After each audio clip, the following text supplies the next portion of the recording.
Fala, torcedor do Palmeiras. Palmeiras que está em fase final de preparação. É isso aí, torcedor. Vamos fazer praticamente uma final de Campeonato Brasileiro de pontos corridos. Vamos encarar o Flamengo, que é o segundo colocado no Maracanã. Palmeiras precisa da vitória. Isso porque, se ganhar, vai disparar de vez no Campeonato Brasileiro e deixar muito bem encaminhado o seu 13º título. Já faz desde 2017 que o Verdão não vence o Flamengo jogando lá no Maracanã. Tá na hora de vencer, quebrar esse tabu. Tabu foi feito para ser quebrado, né, torcedor? O Palmeiras está vivendo uma grande fase, a melhor fase do Palmeiras na era Abel Ferreira. Os nossos atacantes estão jogando demais, Flaco Lopes e o Vitor Roque. O time todo está encaixado, né? O Palmeiras tem tudo para conquistar uma vitória e quem sabe aí deixar muito bem encaminhado o seu título do Brasileirão. Eu separei aqui um corte da programação da Globo com o Globo Esporte, onde a mídia trouxe todas as notícias e fizeram uma excelente análise do Palmeiras essa sexta-feira. Os créditos vou deixar aqui na descrição. Lembre-se de deixar o seu like para você dar uma força também, incentivar o canal. Então vamos para o programa. Crespo tá igual o torcedor São Paulino. Que zica esse negócio das lesões, né? Falando nisso, vamos falar do Palmeiras agora. Tem notícia por aí que não é boa, né, Mari? Boa tarde. Não mesmo, viu, Fred? Primeiramente, muito boa tarde para você, ótima tarde para todos que nos acompanham. Olha, eu ia vir falar que não tem ausências para essa equipe do Palmeiras no jogo contra o Flamengo, porque o Gustavo Gomes está voltando, não conseguiu participar no jogo contra o Bragantino, o Kelvin é um possível retorno, participou do treino de ontem, mas nessa manhã uma apuração feita pelo Thiago Ferri e pelo PVC indicam que o Everton, goleiro do Palmeiras, está com um problema na mão.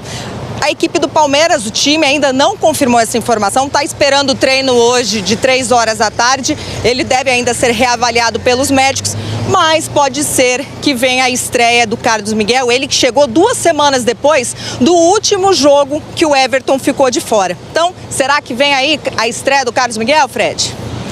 Pois é, o torcedor aqui atrás também tá com um problema na mão, a gente vai pro intervalo. Essa história do Cruzeiro que tenta, claro, se aproximar de Palmeiras e Flamengo, os dois que se enfrentam no domingo. E aí tem muita coisa acontecendo no Flamengo, muita coisa também acontecendo no Palmeiras. Informações importantes, Pedro, que vão chegando e que envolvem esses dois grandes clubes. A gente começa com o Flamengo, que treina nessa manhã, mas foi uma manhã também agitada por aí, hein, Pedro? Bem agitada, Bruno. Tudo bem? Mais uma vez um abraço a todos aí. Pois é, o Flamengo que nessa manhã treina no Ninho do Urubu, período da manhã, a atividade no CT rubro-negro. E hoje pela manhã houve uma visita surpresa, uma ação surpresa da Autoridade Brasileira de Controle de Dopagem. Fazer os testes nos jogadores, algo que é recorrente, acontece, mas o Flamengo revela um incômodo, divulgou até uma nota oficial, porque foi feito bem antes do jogo contra o Palmeiras, na antevéspera, bem próximo do jogo contra o Palmeiras, melhor dizendo, e está acontecendo, na verdade, uma quebra de privacidade, segundo o Flamengo, ali da observação dos treinamentos, né? Porque geralmente é tudo mais restrito a comissão técnica, jogadores e ali o José Boto, diretor de futebol, no máximo fica entre essas pessoas, geralmente, ainda mais uma atividade considerada tão importante para o Felipe Luiz definir o time. Será que o Saul volta porque estava com dores no tornozelo, aí já estava um tempo fora? Então fica essa questão sobre a volta ou não do Saul, mas 3 dos 9 representantes da ABCD que estão ainda no Ninho do Urubu puderam acompanhar a atividade integral do Felipe Luiz. Então o Flamengo está incomodado com esse tipo de atitude, de procedimento, digamos assim, porque o atleta, são 10 atletas que são testados e aí eles têm que ser acompanhados durante todo o treinamento, tem que ingerir uma quantidade grande de líquido. Isso, segundo o Flamengo, atrapalhou o andamento do treinamento, porque os jogadores não conseguiram urinar. Então, para fazer a questão de ativação muscular, que é importante ali para até prevenção de problemas musculares, etc., foi tudo atrapalhado. Então o Flamengo se queixa bastante nesse sentido, reiterou na nota que nessa semana foram feitos testes em jogadores por conta da semifinal da Libertadores, testes de dopagem da Conmebol, foi tudo realizado, 50 jogadores inclusive que foram testados no início dessa semana, mas reclama mais do timing e também da falta de privacidade que teve, porque o treinamento acabou sendo acompanhado por, segundo pessoas do Flamengo, pessoas estranhas ao dia a dia dia a dia do Ninho do Urubu. Então essa polêmica está bem quente aí, Bruno Vicari. E eu estava conversando com o pessoal da ABCD, a gente já entra nesse assunto e a gente expõe exatamente o que o Flamengo pensa e também como a ABCD vê esse caso e essa reclamação. Antes eu só chamo aqui o Vinícius Nicoletti, porque também tem informação no Palmeiras e com talvez um novo desfalque, Vinícius, é isso, para o jogo no Rio?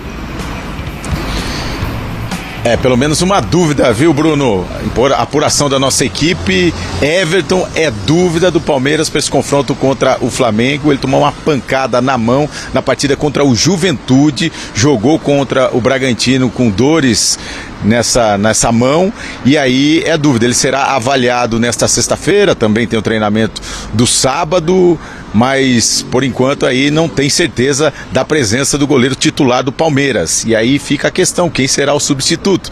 Tem o Marcelo Lomba, que jogou 4 jogos nessa temporada, não atua desde a partida contra o Vitória, 2 meses e meio, ou o Carlos Miguel, contratação do Palmeiras nesse meio da temporada. O Palmeiras gastou aí 35 milhões de reais para trazer o goleiro do futebol inglês, um goleiro que tem grande expectativa aqui no Palmeiras. O Abel Ferreira já elogiou ele, está treinando muito bem, mas será que vai fazer a estreia num jogo tão importante como esse contra o Flamengo? Um detalhe, Bruno, nos 2 jogos de Libertadores, 2 últimos do Palmeiras contra o River Plate, poderia ficar apenas um goleiro no banco de reservas, e o escolhido nas 2 partidas, tanto na Argentina quanto no jogo no Allianz Parque, foi o Marcelo Lomba. O Marcelo Lomba está à frente do Carlos Miguel, até por tudo que envolve aí a história do goleiro reserva do Palmeiras. Então fica essa dúvida já para o jogo, se o Everton terá condições de jogo para enfrentar o Flamengo. Repito, ele será avaliado nesta sexta-feira. Bom, sobre o Everton, o que você acha, Mari? Dessa possível ausência dele? É um cara muito grande, né, no Palmeiras, assim.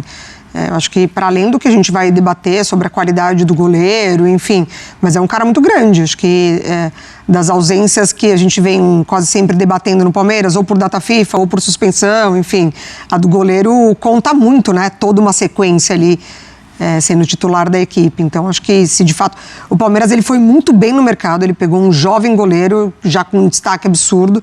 No caso do Carlos Miguel, acho que até poderia ser legal o momento para ele. Acho que ele é Que pressão, hein? Mas eu acho que ele dá conta do recado. Eu acho que não passa assim por isso. Se eu tivesse que escolher, tá? Eu não pesaria isso. Não, acabou de chegar. Eu acho que ele daria conta do recado. No Corinthians ele foi lançado numa fogueira absurda para substituir o Cássio no momento que o Corinthians precisava que um goleiro fosse destaque ali, né, da parte técnica do momento. Mas sim, perder o Everton acho que é uma grande baixa para o Palmeiras. Precisa ver também, né, Jailson, se vai ser confirmada a lesão do Everton, e eu vou colocar o Vinícius na conversa para também saber se é o Carlos Miguel, né? Eu ia falar isso. Claro. O Carlos Miguel, se é o Lomba, né? Como o Vinícius trouxe, na Libertadores só tinha espaço para um goleiro. Quem ficou no banco foi o Lomba e não o Carlos Miguel. Tem isso, Vinícius, porque quando o Carlos Miguel chega, tem aquela ideia de que seria para a próxima temporada. Será que ele já entraria agora? Bruno, o Abel falou sobre isso, né? Foi uma oportunidade de mercado o Palmeiras contratar o Carlos Miguel. Nesse momento, ele seria um goleiro contratado para o ano que vem. O Palmeiras ia no mercado atrás de um goleiro para ser um substituto natural do Everton, e o Palmeiras antecipou isso, mas falou, vai ficar com a gente, vai treinar. É claro que isso conta demais, vai ter uma adaptação, um período de adaptação, e a ideia é que no ano que vem ele fosse entrando aos poucos ao time, pegando o jeito, o ritmo de jogo, também a maneira que o time joga, né? Tem a ligação direta que o Rogério Ceni falou do Everton com o ataque, mas falando sério, o Everton tem um jeito peculiar de sair jogando no time do Palmeiras, onde ele quebra a bola, onde o Palmeiras disputa a segunda bola. Então é muito importante o Everton no time, não só para a função de defender no gol, mas também para a má jogada do time do Palmeiras. Inclusive, às vezes ele sai dos pés deles, saem as jogadas de gol do Palmeiras, como foi no título contra o Santos, numa jogada do Hendrick.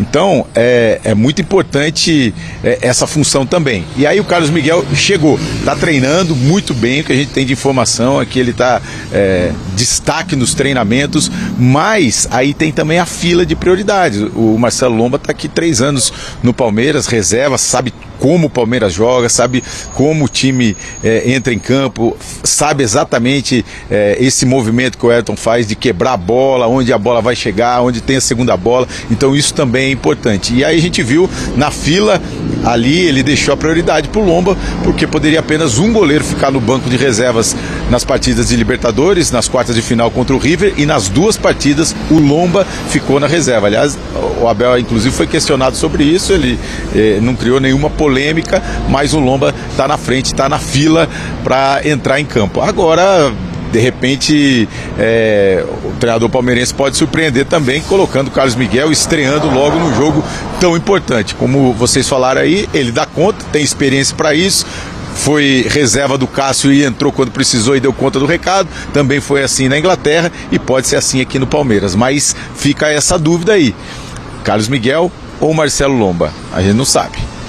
Então, e aí não só no gol, mas também do meio pra frente temos outros personagens que podem ser decisivos nesse jogo. E por isso o Ricardo Spinelli está por aqui, porque tem Vitor Roque, tem Pedro, e temos números, Ricardinho, do Data ESPN e do Prêmio ESPN Bola de Prata. É isso aí, Bruno. Boa tarde para você, amigos fãs de esportes em casa. Exatamente. Na última vez que eu estive aqui, a gente comentava sobre a questão do Palmeiras não ter nenhum jogador na seleção do Prêmio ESPN Bola de Prata. Isso já faz um tempo. Desde então, o Palmeiras conseguiu 3 resultados muito importantes, muito grandes. 2 goleadas contra a Juventude no jogo atrasado da 12ª rodada e agora o 5-1 contra o Bragantino. E com isso, nós temos hoje na seleção o Vitor Roque e o Abel Ferreira, são os 2 representantes do Palmeiras. E aí, para a gente ter uma ideia de como é que estão os jogadores, né? Principais, na verdade, assim, quais são os jogadores que podem fazer a diferença nessa partida, né? Nessa suposta final do Brasileirão. Então eu trouxe aqui para vocês números de Vitor Roque, Flaco Lopes e, obviamente, do Pedro, para ver como é que eles estão. E o Luiz Araújo. Os atacantes dos times no Campeonato Brasileiro. Só no Brasileirão que é o caso, né? Então, no caso, esses 4 jogadores, esses 4 atacantes, estão entre os 7 melhores atacantes do Prêmio ESPN Bola de Prata. Hoje, na seleção do campeonato, quem tá hoje? Só o Vitor Roque, só o Tigrinho. Com quem? Com o Caio Jorge. Caio Jorge, isso. O Caio Jorge segue na seleção, segue sendo um dos melhores do campeonato, apesar das últimas rodadas abaixo do atacante do Cruzeiro. Então, vamos lá. O Pedro tem 20 jogos no campeonato, 11 gols, 5 assistências. Média de participações em gol, os minutos para participar de gol, 60,4. É menos do que um jogo inteiro para participar de gol, porque ele tem poucos minutos e tem 16 participações em gol. A média de nota dele no Bola de Prata é de 6,52, é o terceiro colocado entre os atacantes, tá? Não geral, entre os atacantes. Já o Luiz Araújo tem 6 gols, 2 assistências, a média da nota dele é de 6,44, é o 6º melhor atacante. O Vitor Roque em 25 jogos, 12 gols, 3 assistências e é hoje o 2º melhor, como eu já comentei. E o Flaco Lopes subindo também, como foi o caso do Vitor Roque, subindo rodada a rodada. O argentino começa mais abaixo no Bola de Prata, mas ele vem subindo rodada a rodada, escalando o ranking de atacantes. Hoje ele é o 7º colocado, tem esses 3 jogadores à frente dele, então o Flaco Lopes nas últimas rodadas muito bem. Então esses 4 jogadores podem fazer a diferença no clássico, né, no Flamengo e Palmeiras desse domingo no Maracanã. Uma dúvida que eu tenho ali, por que o Flaco tem mais participação em gols e tem nota e tá abaixo do Luiz Araújo? Porque o Flaco Lopes, o começo dele no campeonato, ele jogava há pouco tempo, né? Então, ele tem, recentemente, ele tem jogos que ele fez gols e tem uma assistência só no campeonato. Mas as notas no começo do campeonato eram mais baixas. Eram mais baixas e também tinha poucos minutos em campo. O Luiz Araújo, por mais que ele não tenha feito gol, dado assistência em alguns dos jogos, ele teve mais tempo para produzir mais. Então, por exemplo, o Luiz Araújo, ele pode ter finalizado mais, pode ter criado mais chances. Sim, a nota não é só gol e assistência. Exato, não é só isso. Então, às vezes, vezes o jogador tem poucos minutos, mas a nota dele é muito alta porque nesses poucos minutos ele entrega muito. A influência dele no jogo foi boa, né? Exato. Não foi o caso do Flaco no começo do campeonato. Sempre bom frisar essa questão de que o Bola de Prata, ele pega o Brasileirão inteiro, as 38 rodadas. Então, o começo do campeonato do Flaco Lopes foi muito abaixo. E ele está recuperando agora, escalando, como eu já disse, esse ranking dos atacantes, tendo o prejuízo do começo do campeonato dele. A gente coloca Luiz Araújo e Pedro como uma dupla, como é o caso de Flaco Roque? Não. Por que não? Porque o Flamengo joga num sistema diferente, né? O Luiz Araújo fica mais aberto pelo lado direito, assim como o Samuelino fica mais aberto pelo lado esquerdo. Quem cola mais no Pedro é o Arrascaeta. É o camisa 10 ali, como armador centralizado. Ele cola mais no Pedro como centroavante. Os dois são mais pontas. O Arrascaeta é o Flaco do Pedro? Eu vejo assim, porque ele joga mais centralizado, né? O Luiz Araújo e o Samuelino jogam mais abertos. Então, assim, hoje o Palmeiras não tem jogado tanto com pontas, né? Assim, o Felipe Anderson às vezes faz, o Maurício ou o Veiga um pouco mais aberto. O Facundo, o Alan, quando entra muito bem, inclusive aberto pelo lado direito. Mas por dentro, o Arrascaeta joga mais próximo do Pedro. E a dupla é muito sobre... Né? Foi aí que o Palmeiras melhorou, né? Porque exatamente. Até então tinha os pontas e não produzia. E as duplas é muito sobre um procurar o outro, né? Sim. Então, assim, Arrasca e Pedro se procuram mais no jogo do que Luiz Araújo e exatamente o Pedro. O Luiz, ele procura muitos outros jogadores também, né, dentro da partida. Tanto que quando o jogo contra agora Palmeiras e Red Bull, que não tinha o Flaco, o Vitor Roque não procurava ninguém. Isso. Ele baixava a cabeça e saía driblando todo mundo. Contra o Juventude, né? O Juventude ele ficou fora, é verdade. Agora, ele sentia falta do Flaco. Tava suspenso, né? É isso. Jailson? Percebi a mesma coisa. O Flaco entrou depois. O Flaco entrou depois, exatamente. É verdade. Tem a sintonia ali dos dois. E aí, o Arrascaeta, como o Jailson bem disse, jogando mais por dentro, essa temporada é a temporada com mais gols da carreira dele já, né? Então, o Arrascaeta, ele tem números absurdos no Campeonato Brasileiro, é o nosso bola de ouro de momento, sempre bom frisar de momento, porque ainda faltam 10 rodadas e as coisas podem alterar. Mas olha os números dele comparados ao Felipe Anderson, que teoricamente seria o meia pra gente comparar. Então, o Arrascaeta, ele hoje em dia, ele é quase um segundo atacante no Flamengo, né? Ele é muito mais finalizador do que criador do que ele foi nos últimos anos no Flamengo. Então ele tem 14 gols, 11 assistências e garantiu 11 vitórias do Flamengo com gol ou assistência nesse Brasileirão. Por esses números, obviamente, ele é o nosso bola de ouro.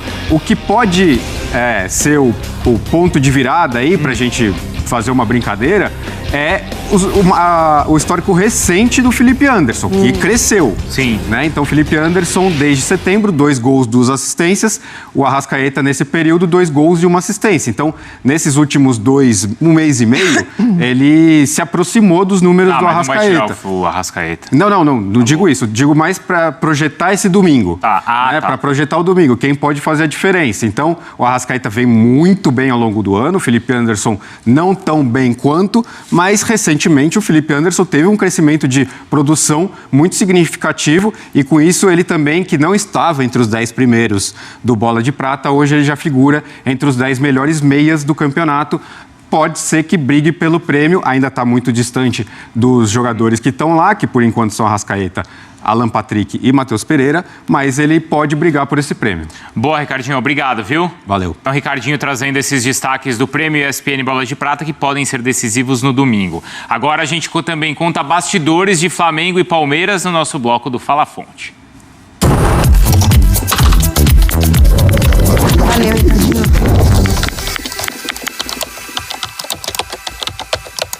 Em setembro, recentemente, então, enfim, menos de um mês e meio, o Abel foi procurado pelo Nottingham Forest da Inglaterra, que havia demitido até pouco tempo atrás o Nuno Espírito Santo, o seu compatriota, que depois já foi contratado por outro clube inglês.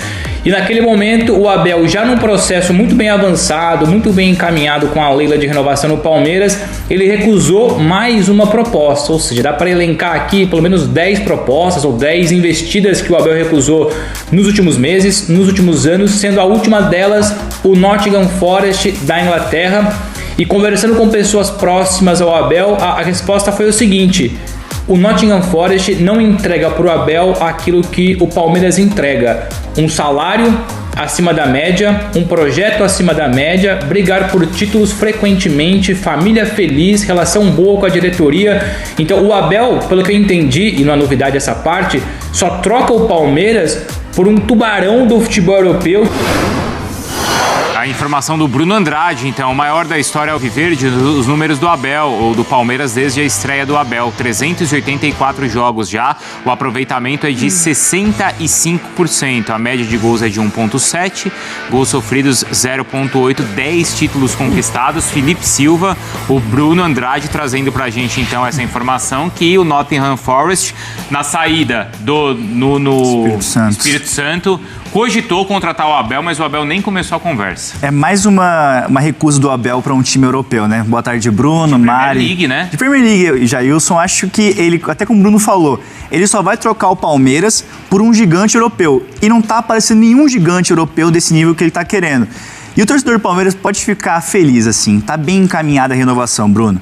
Só falta aquele famoso falta assinar. Sei. Porque o contrato tá na mesa para ele e ele tem a intenção de renovar, mas as partes só vão conversar e definir essa situação lá pro fim do Brasileirão, sem nenhuma distração até lá, Bruno. Fala, torcedor palmeirense, acompanhamos aí a programação. Torcedor, daqui pra frente para o Palmeiras é só decisão e já vai começar amanhã no Maracanã, onde o Palmeiras não vence desde 2017, tá na hora de vencer. O Palmeiras é um verdadeiro trator jogando fora de casa, mais de 80% de aproveitamento. O Flamengo não tá jogando melhor do que o Palmeiras. O Palmeiras tem que ter, na verdade, uma postura aí muito boa, né, torcedor, nesse confronto. O Palmeiras não pode ficar só se defendendo e tem que atacar o time carioca, deixar eles bem desconfortáveis no jogo, que eu tenho certeza que o Palmeiras vai quebrar esse tabu, conquistar a vitória e deixar muito bem encaminhado o seu 13º título de Campeonato Brasileiro. E aí, torcedor, qual a sua expectativa para esse confronto, essa decisão do Verdão contra o Flamengo? E eu vou ficando por aqui. Lembre-se de deixar o seu like, se inscreva no nosso canal. Então até o próximo vídeo.